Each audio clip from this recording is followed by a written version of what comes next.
Good evening everyone. Good evening po sa lahat. Share ko lang po kasi after nung seminar namin sa church, sa wedding, bali, nag-message na po yung office ng parish kanina.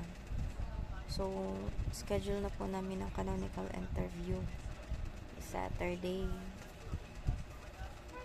Kinakabahan ako, guys. So, yung canonical interview po, part po yun sa pagpapakasal po sa church, Catholic Church. So, isi-share ko lang po kung ano yung mga steps na dapat gawin bago magpakasal. Kahit palakasal na kayo sa civil, kung ano po yung mga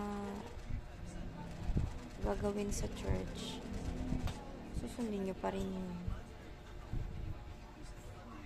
So, ayan po. Yun lang. Share ko na lang po ulit kung ano po ang interview ni Father. Bye!